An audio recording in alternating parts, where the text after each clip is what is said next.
Summary, you have to make plans for any uncertainties. There's a provision for emergency on your phone. Why don't you use it? It's not for fun, you know? When it comes to emergency, some things are underused. People are brought into the accident and emergency ward. If you're lucky, when something happens, you can contact your family immediately. But when you're very unlucky, it just happens that you're brought in and then they try to figure out who you are and all of those things. Many people lock their phones, and this is not a movie where they try to guess your password or they hack into your phone and they get your password and they check for details they want. Ain't nobody got time for that. There's a provision for emergency on your phone where your details could be written out in such a way that anyone who sees it at least have a basic understanding of your medical history and where to start treatment for.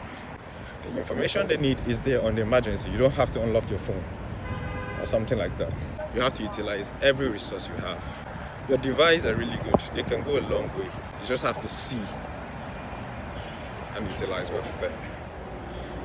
So, before you rush into telling me, oh, nothing's gonna happen to me, I'm never gonna have accident because I'm so careful. Yes, that's right, you're so careful, but don't forget, you don't only slump because you have accident. Sometimes people are brought into the ER because they have diabetes, they slumped, hypertension, or sometimes even stress, and you can't tell me you have not been stressed. I mean, these days, the way people work and glorify stress, it amazes me, but that's a talk for another day. And now, let's also assume that you slumped at work, and your co-workers probably took your phone looking for what to do, trying to call someone.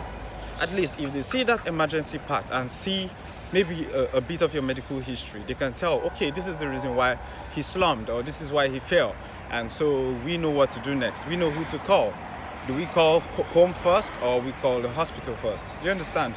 So all these things are quite important and we really need to pay attention to them too. Before you rush into telling me, God is protecting me, nothing is ever going to happen to me. Of course, God is protecting you. In fact, He started protecting you the moment He gave people the wisdom to study these things and tell you what to do, how to take precautions and what not to do.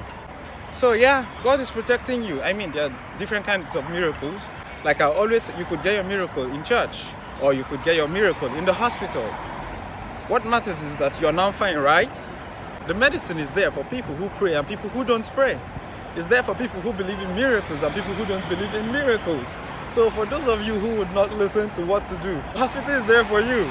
With more sick people, you give doctors more work to do. You help employment. You see the need to employ more people to work in the hospital. Every phone that can browse have these functions. Like, comment, How?